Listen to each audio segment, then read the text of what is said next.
Hi hello ഇതൊക്കെ ഞങ്ങളെ വീട്ടിൽ തന്നെ ഉണ്ടായിട്ടുള്ള വാഴക്കൊലകളാണ്. അപ്പോൾ ഈ 4 എണ്ണം ഒരുമിച്ചാണ്ട് പഴുത്തു. അപ്പോൾ വാഴക്കൊല പഴുക്കുമ്പോഴൊക്കെ ഞങ്ങളെ വീട്ടിലേക്ക് ഒരു വിരുന്നുകാർ വരും. അപ്പോൾ ഒരു പഴം എന്തായാലും അവർക്കുള്ളതാണ്. പഴം പഴുത്തിട്ടുണ്ടെങ്കിൽ അതിൻ്റെ വാസന കൊണ്ടാണ് തോന്നുന്നത് എപ്പോഴും അകത്തേക്ക് കാണാൻ വരുന്നത്. അപ്പോൾ ഒന്ന് പുറത്ത് കൊണ്ടുവച്ചിട്ടുണ്ടെങ്കിൽ അവർ തിന്നും ചെയ്യും.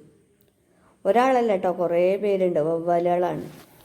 അപ്പോൾ ഞങ്ങൾ അവർക്ക് എപ്പോൾ പഴം പഴുത്തിട്ടുണ്ട് വെച്ചാലും അവരിങ്ങോട്ട് വരുമ്പോൾ ഞങ്ങൾ അവിടെ കൊണ്ടുവച്ച് കൊടുത്താൽ അവർ കഴിക്കും. അപ്പോൾ വീഡിയോ ആദ്യമായിട്ടാണ് കാണുന്നത് വെച്ചാൽ ചാനലൊന്ന് സബ്സ്ക്രൈബ് ചെയ്ത് സപ്പോർട്ട് ചെയ്യുക. നിങ്ങളുടെ ഫ്രണ്ട്സിനോ റിലേറ്റീവ്സിനൊക്കെ വീഡിയോ ഒന്ന് ഷെയർ ചെയ്തും കൂടി കൊടുക്കുക. നിങ്ങളുടെ വീട്ടിലൊക്കെ ഇതുപോലെ വവ്വലൊക്കെ വരലുണ്ടോ പഴം കഴിക്കാൻ വേണ്ടിയിട്ട്? പിന്നെ ഞങ്ങൾ കുറച്ച് നേരം ഇവിടെ പുറത്തിരിക്കും. ഞങ്ങളെ കണ്ടിട്ടാണ് തോന്നുന്നത് അവരിങ്ങനെ പാറി പോണത്. പിന്നെ എപ്പോഴും ഒരു ഭാഗത്ത് ഇരുന്ന് കഴിക്കണില്ല, ഇങ്ങനെ പാറി ചുറ്റി പാറി വന്നുങ്ങാണ്ട് അവിടെ ഇരുന്നുങ്ങാണ്ട് കഴിക്കുക ചെയ്യുക.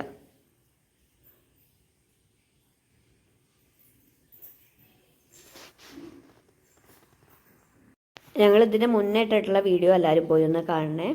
ചാനൽ സബ്സ്ക്രൈബ് ചെയ്യാത്തവരൊന്ന് സബ്സ്ക്രൈബ് ചെയ്ത് സപ്പോർട്ട് ചെയ്യുക. വ്യൂസ് ഉണ്ടാവലുണ്ട്, സബ്സ്ക്രൈബേഴ്സ് വളരെ കുറവാണ്. അപ്പോൾ അതുകൊണ്ട് എല്ലാവരും ഒന്ന് സബ്സ്ക്രൈബ് ചെയ്ത് സപ്പോർട്ട് ചെയ്യണേ.